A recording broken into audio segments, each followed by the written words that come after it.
Okay, okay na po. Go. Nung nagpa-medical check-up po ako, ang sabi ng doktor sa akin, intersex po ako po. Yun po yung diagnose po niya. Isa pa sa naging challenge sa akin ay nung nagkaroon ako ng stage 4 na cancer na maire-relate doon sa aking intersex condition kasi nagkaroon ako ng undescended testicles na kung saan kung na-check ng maayos or nakita yon ng doktor, na ipaliwanag ng maayos, hindi na aabot sa naging cancer pa yung aking condition.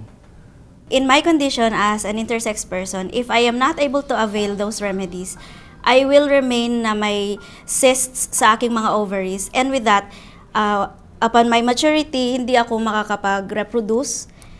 And hindi rin ako nagkakaroon ng mga normal na incidents ng isang regular person. For example, kung hindi ako mag-access ng therapy sa isang OBGYN, hindi ako nagkakaroon ng monthly na period.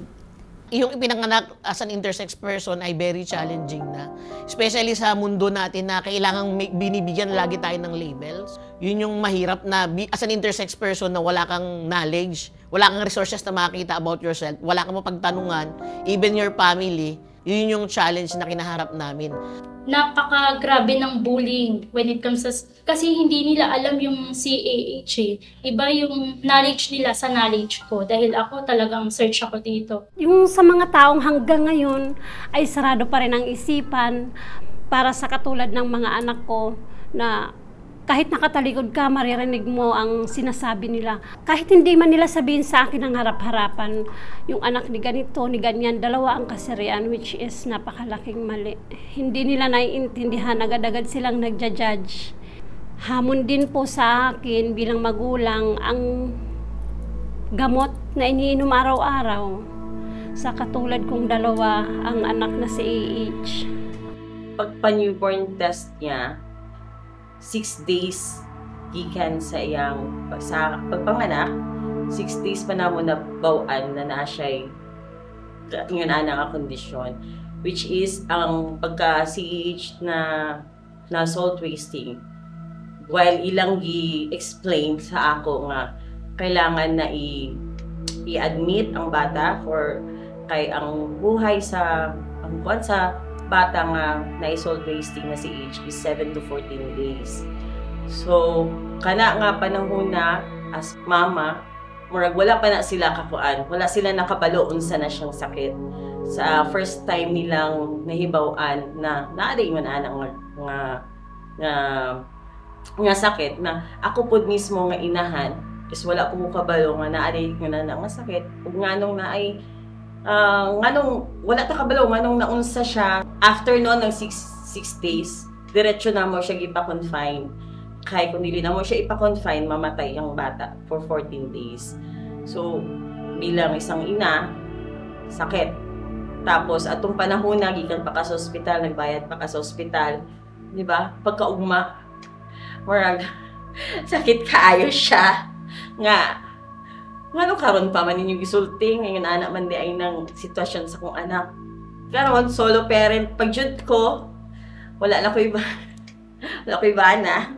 So mas struggle kayo financially, emotional, syempre wala kay ka-share nga lisod kayo kay 1 to 3 years old pabalik-balik yun mi sa ospital. Challenging for me, actually up until now it is a challenge to me. Pagka nasa public area na kailangan kong umihi, so pagka nakita ko ng male, of course automatically dahil male ang ko itsura ko, I go to the male restroom pero pupunta ako sa cubicle. Hangga't maaari I will not choose the urinal. Ang hirap kasi for me na mag-urinate ako using the urinal, then on my left and right side there are boys, there are male, parang nakaka-insecure kasi na doon kasi sa akin siguro yon sa sarili ko, that's an insecurity up until now, pero I'm trying to overcome it pero hindi talaga maiwasan. Para sa akin, yung remarkable challenge is yung nalaman nila na intersex ako. Ang ginawa ng mga co-teacher ko or co-workers ay hinawakan yung aking bra, tapos chinek nila na foam lang pala. Daghan kong na istorya ng mga parents na ang mga parents maagto pagbatasan, maagto pag DSWD every 3 months para mangayo og medical assistance. Dili na lang unta nila labi na pag muduol ka sa DSWD, gusto pa nila nga mohilak ka na, gusto pa nila nga makaawa ka pa, nga express nimo ilang imong feeling na kaluluyon ka. Ang pinakamalaking hamon na naranasan ko na bilang isang intersex ay yung sinabihan ako ng kapitbahay namin na hindi ako mapapakinabangan. Kasi yun ang dahil hindi daw ako makapag-asawa, yung ganon na hindi ako tatanggapin ng iba kasi nga sa kondisyon ko na na isang intersex. So, bilang isang ina, gabi na kasakit sa dughan. Kay hangtod karon, gakakulbaan gyapon ko sa future sa akong anak. Ko every day, kada gabi na mong ampo sa akong anak. Lord, muda ko unta akong anak na dili ma-feel yung bully. Kay nayuban nga intersex na hangtod karon.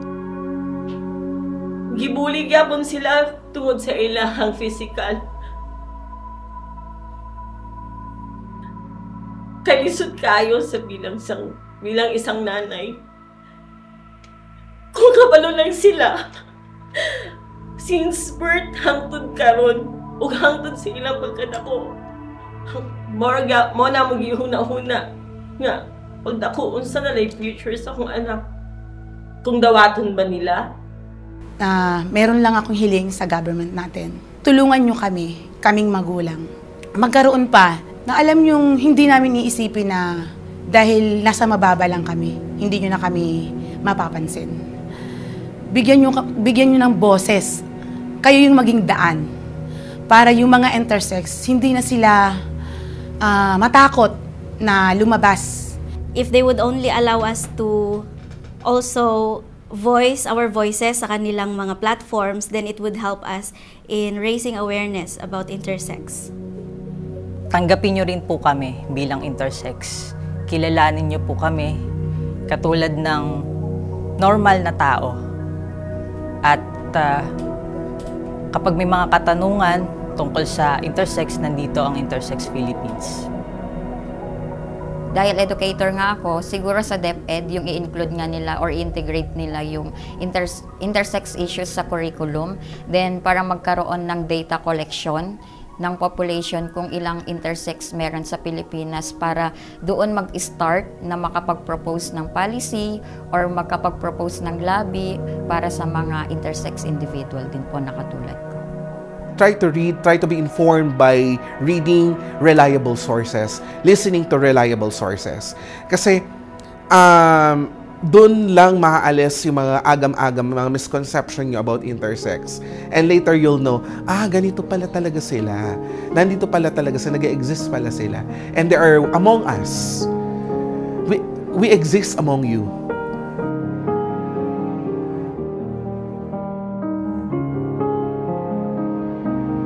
I am a proud mother of Kate, an intersex child, and they exist. They exist. I exist. I exist. I exist.